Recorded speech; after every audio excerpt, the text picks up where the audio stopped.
Hello అండి అందరికీ. Welcome back to Anvi blogs 321. అందరికీ వరలక్ష్మి వ్రత శుభాకాంక్షలు. ఇది ముందు రోజు నేను సామాన్లన్నింటినీ శుభ్రం చేసి పెట్టుకున్నాను. వాయనానికి సంబంధించిన వస్తువులన్నింటినీ పసుపు, కుంకుమ ఇలా అన్నింటినీ సిద్ధం చేసి పెట్టుకున్నాను.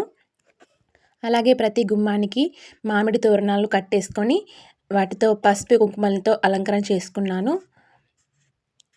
ఇది నేను అమ్మవారి ఫోటోకి ఇలా 1 రూపీస్ 2 రూపీస్ కాయిన్స్తో ఇలా స్టిక్కర్కి కాయిన్స్ అతికించుకొని ఒక హారం లాగా రెడీ చేసుకొని అమ్మవారి ఫోటోకి అయితే వేశాను. పూజ అయితే కంప్లీట్ అయింది. తర్వాత మా అత్తమ్మ మా పిల్లలైతే అందరం హారతి ఇచ్చేసి పాట అయితే వాళ్ళు పాడుతున్నారు. పూజ చాలా బాగా జరిగిందండి. వరలక్ష్మి వ్రతం రోజున మనం ఎంతమంది కంటే అంతమందికి వాయనం అయితే ఇవ్వచ్చు. నేను 21 మందికి వాయనం అయితే ఇచ్చాను. మొదటగా మా హస్బెండ్ దగ్గర ఆశీర్వాదం తీసుకున్నాను. తర్వాత పిల్లలకి పసుపు రాసి వాయనం ఇచ్చేశాను. పొద్దున 10 వరకు అయితే నేను పూజ అయితే కంప్లీట్ చేశాను.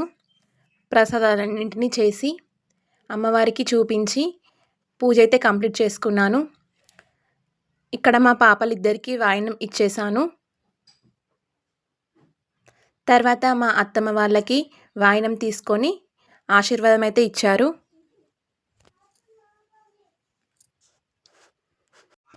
ఇలా అయితే మా వరలక్ష్మి వ్రతం అయితే ఇలా జరిగిందండి. ఇలా అమ్మవారిని పొద్దున్నే రెడీ చేసుకొని ప్రసాదాలన్నింటినీ చేసి చాలా చక్కగా పూజ అయితే చాలా బాగా జరిగింది.